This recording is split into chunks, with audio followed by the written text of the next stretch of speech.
Vous écoutez le 103.7 Radio Acton. Bye bye boulot. Notre artiste en lumière cette semaine, c'est Catherine Sans Regret. On l'a au bout du fil, même en vidéo. Ça va bien, Catherine? Salut, ça va bien toi? Ça va super bien. Merci de prendre du temps avec nous pour cet après-midi, mais aussi pour être notre artiste en lumière. On est tellement content de mettre en lumière des artistes, justement. Puis t'es pas mal populaire en ce moment sur les réseaux sociaux de Puis, tu sais, on va te ramener un peu dans le passé quand t'as fait La Voix VS Star Academy maintenant en 2025. Tu sais, tu as fait ces deux concours de télé-là. C'est quoi la différence pour toi que ça a été sur le côté professionnel et personnel, peut-être? C'est sûr qu'un contexte comme La Voix, c'est pas quelque chose à laquelle tu pars pendant des mois, tu vis là. C'est pas autant une école que Star Academy. C'est un contexte aussi où on commence dans l'aventure, on est comme 86, tu sais. Ouais. Tandis que Starac, on a commencé à 14 académiciens. Quand tu savais que tu rentrais, tu étais académicien. Ouais. Puis c'est vraiment un contexte plus école, académique, qui a vraiment renforcé. On a vraiment connu le côté télé-réalité aussi. Fait être entouré de caméras, de caméramans, puis de gens qui de faire des twists, de faire des scènes, puis tout ça, ça nous a vraiment donné un contexte de télé qu'on a moins à La Voix, je dirais. Mais deux contextes tellement enrichissants qui font vraiment grandir en tant que personne, je pense. Puis comment t'as vécu, j'ai lu un petit peu quand même sur toi, mais comment t'as vécu ton après-Starac? Ça, c'est la question qui tue. Ouais. Je pense que c'est pas facile, j'imagine, de revenir sur Terre, là. Non, vraiment pas. Puis, tu sais, c'est un 3 mois où on est complètement coupé de la réalité. Fait que toute l'actualité de 3 mois, autant l'actualité publique que l'actualité de tes proches. T'as plein de proches qui t'ont suivi puis qui ont vu ton aventure à la télé. Puis là, tu sors, tout le monde est comme « Oh my God, qu'est-ce que t'as vécu? » Mais moi, j'étais genre « Non, mais vous, qu'est-ce qui s'est passé dans vos vies? » Comme moi, vous avez tout vu, vous m'avez suivi. Moi, j'ai pas suivi personne. Je sais pas ce qui s'est passé pendant 3 mois.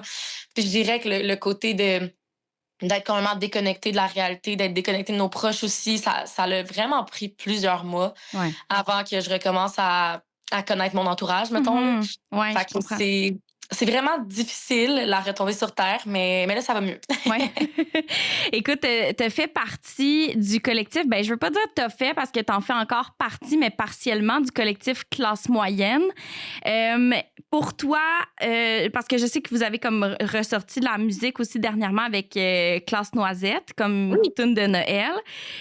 Pourquoi tu as décidé de te concentrer peut-être plus sur ta carrière solo et de mettre peut-être un peu plus de côté, entre parenthèses, ta carrière avec la collaboration de Classe Moyenne?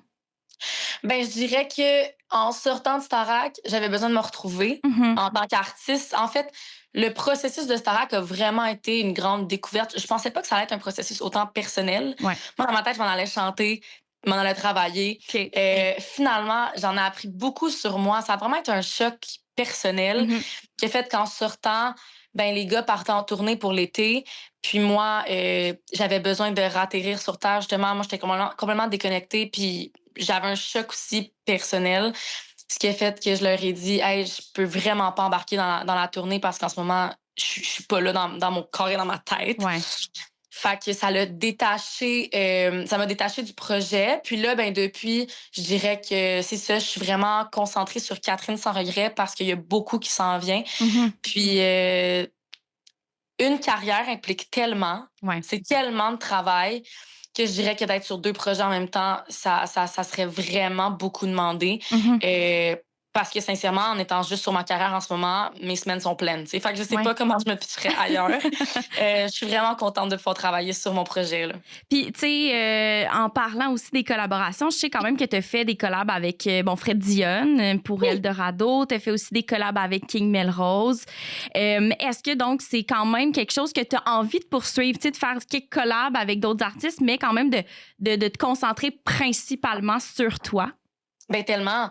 Vraiment. Moi, j'adore faire des collabs. Je pense que c'est de partager des univers musicaux. Puis dans la collaboration, ça crée des nouveaux univers aussi. Tu sais, quand 2 styles se rencontrent, 2 personnes se rencontrent, on a accès à quelque chose de complètement nouveau. Fait que c'est sûr, j'adore la collaboration.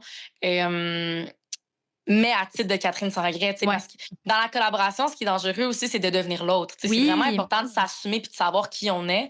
Fait que je suis tellement dans le processus de qui je suis que je fais des collabs vraiment quand je sais que ça me rejoint puis que c'est moi, tu sais. Ouais. Puis t'as l'impression d'être rendu à, mettons, si on donne un pourcentage ou sur 10, t'es rendu à combien par rapport à ta recherche de Catherine sans regret, mettons, depuis Starac, tu sais?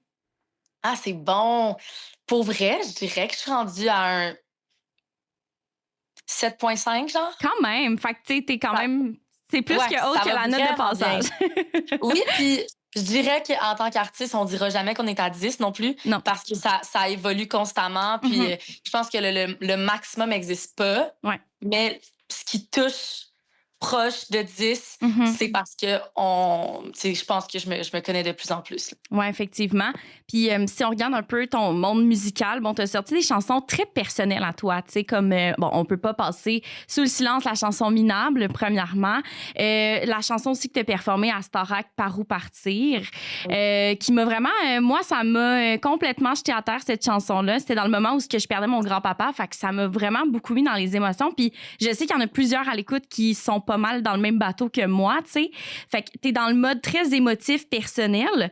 Mais dernièrement, t'as sorti M'enfuir d'ici. Puis j'ai l'impression aussi que c'est personnel, mais que ça a une autre teinte. On a l'impression que c'est comme Catherine sans regret, peut-être 2.0, je sais pas comment dire. Mais ça représente quoi, cette chanson-là, pour toi? M'enfuir d'ici, je l'ai écrit avant de partir à Starac, puis on voit que j'avais vraiment un besoin d'évasion. Ah ouais. À ce moment-là, moi, je disais que je voulais partir 3 mois dans l'Ouest canadien. Je voulais partir toute seule. Je voulais vraiment comme aller vivre autre chose, aller vivre de la nouveauté. J'avais besoin de challenge. Je me sentais trop prise dans le quotidien. C'était vraiment ça où j'étais dans ma tête. Je me sentais prise dans le quotidien. Puis là, j'étais comme, il n'y a plus rien qui m'inspire autour de moi, tu sais. Fait que je disais à mes proches, je pars 3 mois dans l'Ouest canadien, je pars 3 mois dans l'Ouest canadien. Puis finalement, on dirait que j'ai comme envoyé le 3 mois dans l'univers parce que finalement, ça a été Star Academy qui a duré 3 mois. C'est quand même Puis ça a été le plus gros challenge de ma vie, là. Fait que j'ai vraiment projeté ça dans l'univers, mais j'avais un besoin de fuir ce qui m'empêchait de vivre, dans le fond. Ce qui a fait vraiment du bien après... Je dirais que Starac a été super challengeant et difficile, mais j'ai tellement dit que j'avais besoin de changement que... Absolument. Je l'ai mérité, rendu-le. Ça t'a lancé ça dans l'univers. C'est vrai que c'est comme une autre touche de ce que je peux faire. C'est vraiment plus rythmé. Puis c'est vraiment un cri du cœur, en fait, cette chanson-là. Puis... il y en a d'autres qui vont venir aussi, qui seront pas juste des balades, là. Ouais. Il y a autre chose. Oui, c'est ça. Ben, pour la suite, dans le fond, on est rendu là. Sur quoi tu travailles présentement? On s'enligne vers où pour la suite pour toi? Beaucoup de choses. S'en viennent. Vraiment beaucoup de choses. Beaucoup de nouvelles musiques. Je dirais que 2026 va être une grosse année. Puis, dans les prochaines semaines, il y a des grosses annonces aussi. Ah ouais? J'ai vraiment hâte. Oui. OK, j'ai vraiment hâte aussi. Ça s'en vient.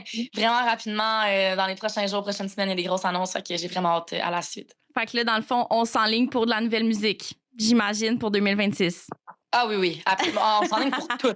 2026 va être l'année où je vais cocher tout sur ma dream list. Là. Ouais, on va te voir, j'imagine, aussi dans les festivals et tout, comme dans les shows d'été, là, à suivre. Ouais. Ben écoute, Catherine, ça m'a fait plaisir de te recevoir à l'émission Bye Bye Boulot. Puis comme je l'ai dit, tu es notre artiste en lumière cette semaine. Donc, M'enfuir d'ici va passer en boucle ici à Radio Acton. Merci tellement de me recevoir. Puis merci, ce concept-là est tellement important. C'est tellement important de faire rayonner les artistes d'ici. Fait que merci beaucoup. Absolument. Fait que écoute, je te retiens pas plus longtemps. Je te souhaite une très belle journée puis au plaisir. Merci. Bye bye. Bye bye. Merci d'être à l'écoute du 103.7 Radio Acton jusqu'à 18. Radio Acton 103.7.